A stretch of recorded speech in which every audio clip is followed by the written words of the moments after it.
Hello and welcome back to the Coder's Legacy channel. In this video, we'll be talking about the schedule library in Python. The schedule library is used for the scheduling of tasks or jobs as they're called. A job is basically a function, a task that you want executed at a certain date, at a certain time. The schedule library is one of many scheduling libraries. There are many others that I've covered in other videos, to which I'll leave links in the description below with a short description. But the schedule library is very good for repetitive tasks, tasks that need to be executed periodically, like every hour or every day, or between a certain range. So let's begin. The first thing that we'll do is define a task that we want scheduled. Okay, a simple function that prints out hello world. All right. Now let's assume that we want this task to be executed every 3 seconds. How are we going to do so? Well, let me show you. It's actually very interesting, as I mentioned before, how this is done. Schedule dot every 3 dot seconds dot do task. All right. Now it's pretty. Wait, sorry, not dot. All right. Now it's very interesting how this is happening. I'm saying every 3 seconds do this task.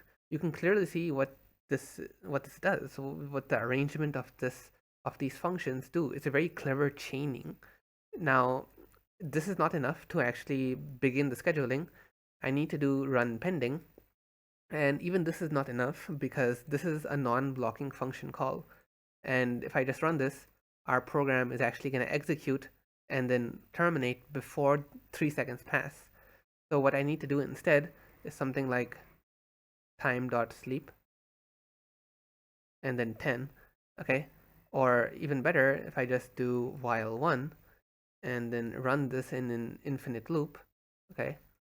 I know that sounds a bit complicated, but you know.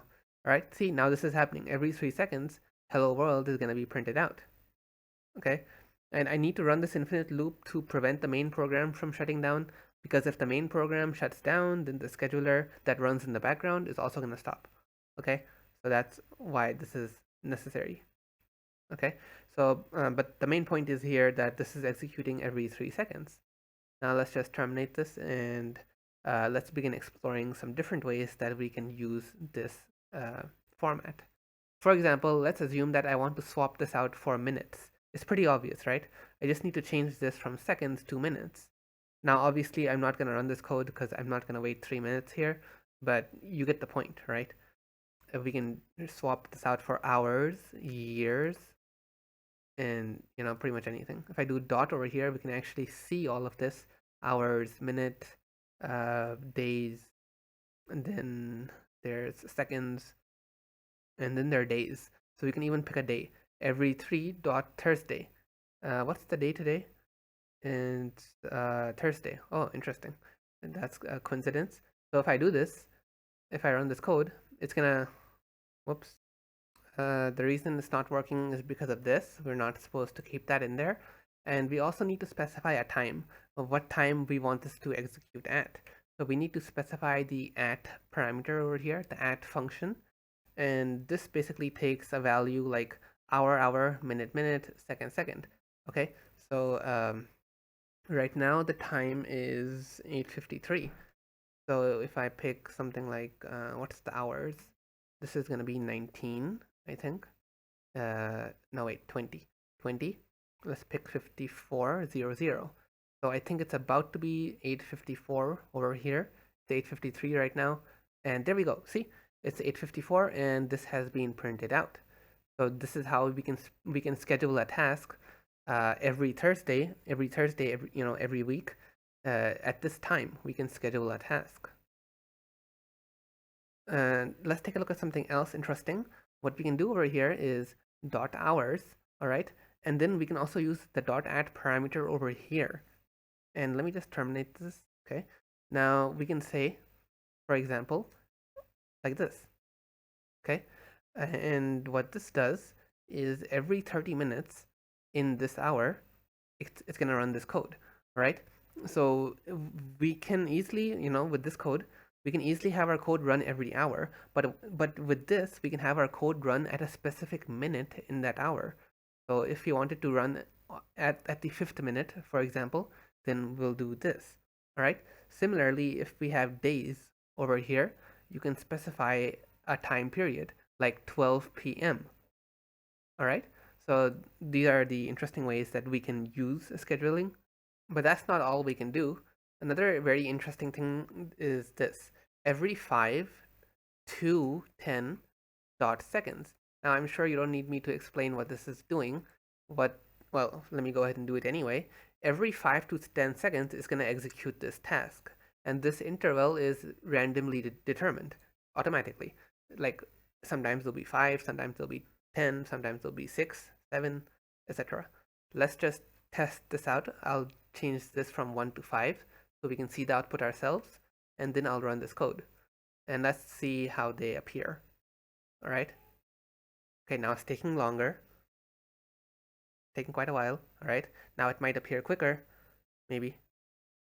All right, a little bit quicker. Well, I mean, you can go ahead and test this out yourself, but basically that's what's happening. It's appearing randomly. All right. I'm not gonna sit here and benchmark this, but yeah, you get the point, right? So, is there anything else I've left? Ah, right. There's a lot of things that we can do with the schedule over here. Like if we can do schedule dot get jobs, and this returns a list of all current jobs. If I run this, it's gonna return this.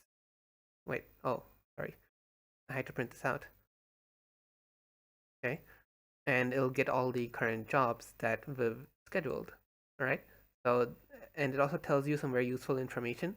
It tells you over here what the task is, when it was last run, when it's next going to be executed. Pretty useful, right? And what else? What else? What else? Well, we can also remove jobs, right? So schedule dot uh, cancel cancel job, and how do we do this again? How do we pick which one to execute? I think it's like this. They return a job ID, if I remember correctly, and then we use that job ID to cancel the job. And if I execute this code, yes.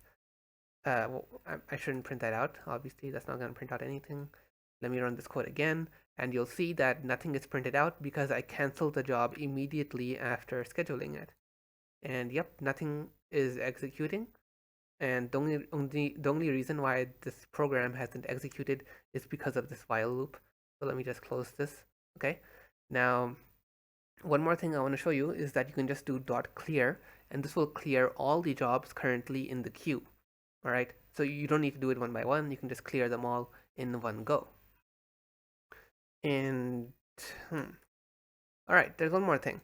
Let's say we want to pass in a parameter to this function. How do we do so? Like, let's say we want to print out a custom message. We want to schedule multiple jobs, and each job passes in a unique value to this function. So this one, for example, can be job 1, and this is job 2. This is how we can pass in parameters. We can pass in as many as we want to, but obviously the number of parameters over here should match the number of parameters that the function takes. Let me execute this code and we'll see what happens. And job 1, job 2 appears over there. Job 2 appears again pretty quickly. Okay, I guess its randomness is paying off, etc., etc. All right. Now let's explore one last thing: the concept of tags in the schedule library. So let's get one more job over here, job 3, and let's just change this a bit. Let's say that this is seconds, this is minutes, and this is hours. All right. Now let's assume that I want to get only the jobs which, like, I only want to get this job, the one that is repeating every second. All right. But when I do this print job, sorry, schedule dot get jobs, I get all of the jobs. What if I only want one of them? So what I can do is use the tag system. I can tag this seconds. This is the one that executes every second. This is the one that executes every minute. This is the one that executes every hour. All right. Then over here I can do seconds, and I'll only get the ones that have the tag seconds. Obviously, you can create tags based on your own requirements. So yeah, this is pretty much how you can use it, and this returns only one, right? And if I remove this, it's obviously going to return all of them.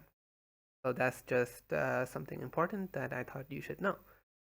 And that's pretty much the end of this video. Hope you guys found this useful. If you want to see more content like this in the future, make sure to subscribe to the channel, leave a like, leave a comment, let me know what you thought, and I'll see you guys in a future video. Bye then.